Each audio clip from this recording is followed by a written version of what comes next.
ನಮಸ್ಕಾರ ವೀಕ್ಷಕರೇ, ತುಂಬಾನೇ ಇಂಪಾರ್ಟೆಂಟ್ ಮಾಹಿತಿ ಆಗಿರತ್ತೆ. ಇಲ್ಲಿ ನಿಮಗೆ ಗೃಹಲಕ್ಷ್ಮಿ ಯೋಜನೆಯ 2,000 ರೂಪಾಯಿ ಹಣ ಬೇಕಂದ್ರೆ ಈ 2 ರೂಲ್ಸ್ಗಳನ್ನು ಪಾಲಿಸಲೇಬೇಕು. ಗೃಹಲಕ್ಷ್ಮಿ ಯೋಜನೆಯ ಹಣ ಅಷ್ಟೇ ಅಲ್ಲ, ಅಕ್ಕಿ ಯೋಜನೆಯಲ್ಲಿ ಹಣ ಕೂಡ ಬರಬೇಕಂದ್ರೆ ನೀವು ಈ ರೂಲ್ಸ್ಗಳನ್ನು ಪಾಲಿಸಲೇಬೇಕಾಗತ್ತೆ.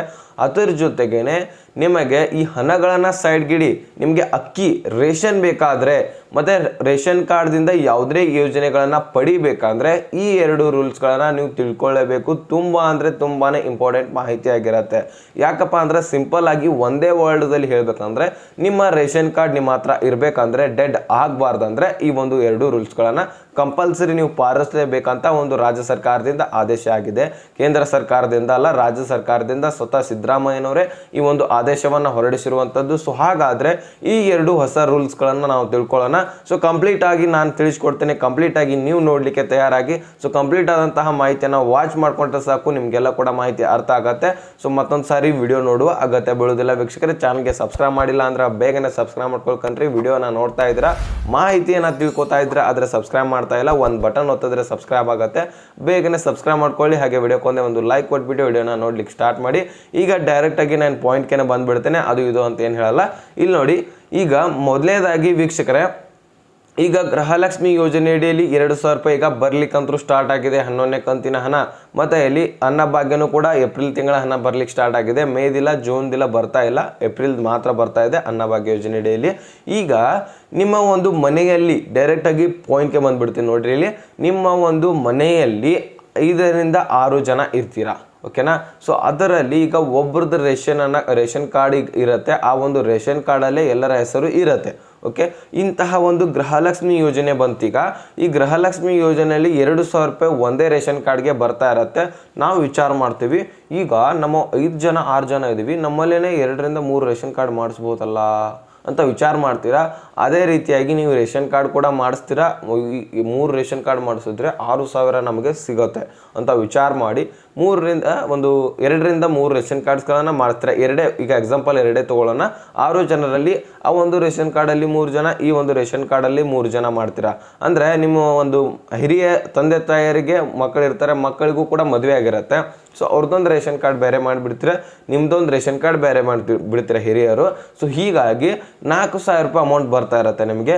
ಇದು ಗೋರ್ಮೆಂಟ್ಗೆ ಲಾಸ್ ಆಗ್ತಾ ಇರುವಂಥದ್ದು. ಹೀಗೆ ಬಹಳಷ್ಟು ಜನ ಮಾಡಿಸ್ತಾ ಇದ್ದಾರಂತೆ. ಸೊ ಅದಕ್ಕೋಸ್ಕರ ಇಂತಹ ರೇಷನ್ ಕಾರ್ಡ್ಗಳು ಏನೇನು ಇರ್ತಾವಲ್ಲ ಡೆಡ್ ಮಾಡ್ತಾ ಇದ್ದಾರೆ. ಸಂಪೂರ್ಣವಾಗಿ ಒಂದು ರೇಷನ್ ಕಾರ್ಡನ್ನೇ ಒಂದು ಚೇಂಜ್ ಮಾಡಿ ಹೋಗ್ತಾ ಇದ್ದಾರೆ, ಡೆಡ್ ಮಾಡ್ತಾ ಇದ್ದಾರೆ. ನಿಮಗೆ ರೇಷನ್ ಕೂಡ ಸಿಗಲ್ಲ, ರೇಷನ್ ಹಣ ಕೂಡ ಸಿಗಲ್ಲ, ಮುಂದೆ ಯಾವುದೇ ರೀತಿಯ ಯೋಜನೆಗಳು ಕೂಡ ಬರಲ್ಲ ವೀಕ್ಷಕರೇ.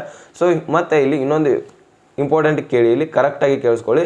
ಒಂದೇ ಮನೆಯಲ್ಲಿ ನೀವು ಇರಲ್ಲ, ನಿಮ್ಮ ಒಂದು ಏರಿಯಾದಲ್ಲಿ ಇರ್ತೀರಾ, ಬೇರೆ ಬೇರೆ ಓಣಿಯಲ್ಲಿ ಇರ್ತೀರಾ, ಆದರೆ ಬೇರೆ ಬೇರೆ ಮನೆಯಲ್ಲಿ ಇರ್ತೀರಾ. ಅಲ್ಲಿ ರೇಷನ್ ಕಾರ್ಡ್ಗಳು ಬೇರೆ ಬೇರೆ ಇರ್ತವೆ. ಅಂಥವರಿಗೆ ನಡೆಯುತ್ತೆ, ಅಂಥವರಿಗೆ ಏನಿದೆ ಅಮೌಂಟ್ ಬಂದರೂ ಸಹಿತ ನಡೆಯುತ್ತೆ. ಅದಕ್ಕೇನು ಡೆಡ್ ಮಾಡಲಿಕ್ಕೆ ಅವಕಾಶ ಇಲ್ಲ, ಡೆಡ್ ಮಾಡಲ್ಲೂ ಕೂಡ. ಆದರೆ ಇಲ್ಲಿ ಒಂದೇ ಮನೆಯಲ್ಲಿ ಇಟ್ಕೊಂಡು ಬೇರೆ ಬೇರೆ ರೇಷನ್ ಕಾರ್ಡ್ಸ್ಗಳನ್ನು ಮಾಡಿಸಿ ಸೊ ನೀವು ಹಣವನ್ನು ಗೋರ್ಮೆಂಟಿಂದ ಪಡಿತಾ ಇದ್ದರೆ ಇದು ಗೋರ್ಮೆಂಟ್ಗೆ ಲಾಸ್ ಆಗ್ತಾ ಇರುವಂಥದ್ದು. ಇದೇ ಒಂದು ಕಡ್ಡಾಯವಾಗಿರುವಂತಹ ರೂಲ್ಸನ್ನು ತಂದಿದ್ದಾರೆ. ಇಂತಹ ರೇಷನ್ ಕಾರ್ಡ್ಸ್ಗಳನ್ನು ನೀವು ಮಾಡಿಸಿದ್ದೆ ಆದರೆ ಆ ರೇಷನ್ ಕಾರ್ಡನ್ನು, ಒಂದು ರೇಷನ್ ಕಾರ್ಡನ್ನು ಬಂದ್ ಮಾಡಿಸಿ, ಒಂದು ರೇಷನ್ ಕಾರ್ಡಲ್ಲಿ ನಿಮ್ಮ ಹೆಸರನ್ನು ಸೇರಿಸಿ ಅಂತ ಸ್ವತಃ ಸಿದ್ದರಾಮಯ್ಯನವರೇ ಆದೇಶವನ್ನು ಹೊರಡಿಸಿರುವಂಥದ್ದು. ಸೊ ಈ ಒಂದು ಮಾಹಿತಿ ಒಂದನೇದು ಕ್ಲಿಯರಿಫಿಕೇಶನ್ ಸಿಕ್ತಂತ ಅನ್ಕೋತೇನೆ. ಇನ್ನು ಎರಡನೇದು ಹೊಸ ರೂಲ್ಸ್ ಏನಪ್ಪ ಅಂದರೆ, ಇಲ್ಲಿ ನೋಡಿ, ನಿಮ್ಮ ಒಂದು ರೇಷನ್ ಕಾರ್ಡ್ಗಳಿಗೆ ಬಹಳಷ್ಟು ಜನ ಇನ್ನೂ ಕೂಡ ಆಧಾರ್ ಕಾರ್ಡು ಸೀಡಿಂಗ್ ಮಾಡಿಸಿಲ್ಲ, ಈ KYC ಮಾಡಿಸಿಲ್ಲ. ಇದನ್ನೇನು ಬರೀ ಹೇಳೋದನ್ನೇ ಹೇಳ್ತಾ ಇದ್ದೀರಾ ಅಂತ ಅನ್ಕೋಬೋದು ನೀವು. ಇದನ್ನೇ ಅವರು ಒತ್ತಿ ಒತ್ತಿ ಹೇಳ್ತಾ ಇರುವಂಥದ್ದು. ಯಾಕಂದರೆ ಇನ್ನೂ ಲಕ್ಷಾಂತರ ಜನರು ಮಾಡಿಸೋರಿದ್ದಾರಂತೆ. ಆಧಾರ್ ಕಾರ್ಡ್ಗೆ ಒಂದು KYC ಮಾಡಿಸಿಲ್ಲ ಅಂತೆ, ಒಂದು ರೇಷನ್ ಕಾರ್ಡ್ಗೆ ಲಿಂಕ್ ಮಾಡಿಸಿಲ್ಲ ಅಂತೆ, NPCI ಮಾಡಿಸಿಲ್ಲ ಅಂತೆ. ಸೊ ಇಂಥವರು ಲಕ್ಷಾಂತರ ಜನರಿದ್ದಾರೆ. ಸೊ ಅದಕ್ಕೋಸ್ಕರ ಬೇಗನೆ ಹೋಗಿ ನಿಮ್ಮ ರೇಷನ್ ಅಂಗಡಿಯಲ್ಲಿ NPCI ಮ್ಯಾಪಿಂಗನ್ನು ಮಾಡಿಸ್ಕೊಳ್ಳಿ. ಆ ಒಂದು ಬ್ಯಾಂಕ್ಗೆ ಹೋಗಿ KYC ಮಾಡಿಸ್ಕೊಳ್ಳಿ. ಆಧಾರ್ ಕಾರ್ಡ್ ಕೂಡ ಅದಕ್ಕೆ ಲಿಂಕ್ ಆಗಿರಬೇಕು, ರೇಷನ್ ಕಾರ್ಡ್ಗೆ ಬ್ಯಾಂಕ್ ಪಾಸ್ಬುಕ್ ಕೂಡ ಲಿಂಕ್ ಆಗಿರಬೇಕು. ಸೊ ಆಗ ಮಾತ್ರ ಆ ಒಂದು ರೇಷನ್ ಕಾರ್ಡ್ ಉಳಿಯೋದು ಅಂತ ಮಾಹಿತಿಯನ್ನು ಕೊಟ್ಟಿದ್ದಾರೆ. ಇಲ್ಲ ಅಂದರೆ ರೇಷನ್ ಕಾರ್ಡ್ಗಳನ್ನು ಡೆಡ್ ಮಾಡ್ತಾ ಬರ್ತಾ ಇದ್ದಾರೆ. ಯಾಕಂದರೆ ಸಾಕಷ್ಟು ಹೊಸ ರೇಷನ್ ಕಾರ್ಡ್ಗಳನ್ನು ಮಾಡಿಸ್ತಾ ಇದ್ದಾರೆ. ಮ್ಯಾರೇಜ್ ಕೂಡ ಆಗ್ತಾ ಇರ್ತಾರೆ ಹೊಸವರು. ಸೊ ಮ್ಯಾರೇಜ್ ಆದಮೇಲೆ ಅವ್ರಿಗೂ ಕೂಡ ಸಪ್ರೇಟಾಗಿ ರೇಷನ್ ಕಾರ್ಡ್ ಬೇಕಾಗತ್ತೆ. ಬೇರೆ ಒಂದು ವಲಸೆ ಹೋಗಿರ್ತಾರೆ ಅಥವಾ ಬೇರೆ ಅವರೇ ಒಂದು ಸಂಸಾರವನ್ನು ಬೇರೆದಾಗಿ ನಡೆಸ್ತಾ ಇರ್ತಾರೆ. ಸೊ ಅಂತಹ ಸಂದರ್ಭದಲ್ಲಿ ರೇಷನ್ ಕಾರ್ಡು ಮುಖ್ಯವಾಗಿರುವಂಥದ್ದು. ಸೊ ಅದಕ್ಕೋಸ್ಕರ ಹೇಳ್ತಾ ಇದ್ದೀನಿ, ನಿಮ್ಮ ರೇಷನ್ ಕಾರ್ಡು ಉಳಿಬೇಕಪ್ಪ ಅಂದರೆ ಸೊ ನೀವು ಕರೆಕ್ಟಾಗಿ ಒಂದು ಡಾಕ್ಯುಮೆಂಟ್ಸನ್ನು ಕ್ಲಿಯರಾಗಿ ಇಟ್ಕೋಬೇಕಾಗತ್ತೆ. ಮತ್ತು ಮುಂಬರುವ ಯೋಜನೆಗಳು ಕೂಡ ನಿಮಗೆ ಸಿಗಬೇಕಂದ್ರೂ ಸಹಿತ ನೀವು ರೇಷನ್ ಕಾರ್ಡ್ಗಳನ್ನು ಬಹಳಷ್ಟು ಭದ್ರತೆಯಿಂದ ಸೊ ಎಲ್ಲ ಒಂದು ಡಾಕ್ಯುಮೆಂಟ್ಸ್ಗಳನ್ನು ಅಟ್ಯಾಚ್ ಮಾಡಿಕೊಂಡು ಕ್ಲಿಯರಾಗಿ ಇಟ್ಕೋಬೇಕಾಗತ್ತೆ. ಇಲ್ಲಾಂದರೆ ವೀಕ್ಷಕರೇ, ಇಲ್ಲಿ ಇನ್ನೊಂದು ಇಂಪಾರ್ಟೆಂಟ್ ಏನಪ್ಪ ಅಂದರೆ ಆಧಾರ್ ಕಾರ್ಡು ಇಲ್ಲಿ ಅಪ್ಡೇಟು ಭಾಳಷ್ಟು ಜನ ಇನ್ನೂ ಕೂಡ ಲಕ್ಷಾಂತರ ಜನರು ಮಾಡಿಸಿಲ್ಲ ಅಂತೆ. ಸೊ ಅಂದರೆ ಆಧಾರ್ ಕಾರ್ಡ್ ಈಗ 10 ವರ್ಷದಿಂದ ಯಾರೂ ಕೂಡ ಅಪ್ಡೇಟ್ ಮಾಡಿಸಿಲ್ಲ ಅಂತೆ. ಈಗಾಗಲೇ ನಾನು ಕೆಲವೊಂದಿಷ್ಟು ವಿಡಿಯೋಗಳಲ್ಲಿ ತಿಳಿಸ್ಕೊಟ್ಟಿದ್ದೀನಿ.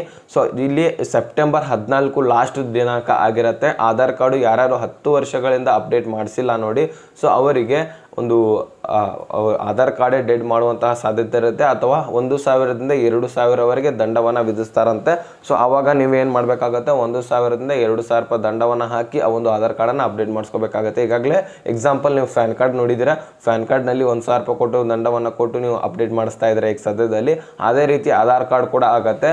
ಸೊ ಯಾರು ಯಾವುದೇ ರೀತಿಯಾದಂತಹ ಹೆಸರಾಗಿರಲಿ, ನಂಬರ್ ಆಗಿರಲಿ, ಫೋನ್ ನಂಬರ್ ಆಗಿರಲಿ, ಮತ್ತು ವಿಳಾಸ ಆಗಿರಲಿ ಏನೂ ಕೂಡ ಚೇಂಜಸ್ ಮಾಡಿಸಿಲ್ಲ ಅಂದರೆ ಅಂಥವ್ರು ಏನು ಮಾಡಬೇಕಾಗತ್ತೆ, ಅಪ್ಡೇಟ್ ಮಾಡಿಸ್ಬೇಕಾಗತ್ತೆ. ಯಾರಾದರೂ ಅಂತನ ತಿದ್ದುಪಡಿ ಮಾಡ್ಕೊಂಡಿದ್ದಾದರೆ, ನಂಬರ್ ಕಳೆದಿರುತ್ತೆ, ಚೇಂಜ್ ಮಾಡ್ಕೊಂಡಿದ್ದಾದರೆ ಅಂಥವ್ರದ್ದು ನಡೆಯುತ್ತೆ. ಅಂಥವ್ರು ಏನು ವರಿ ಮಾಡ್ಕೊಳ್ಳಲ್ಲ.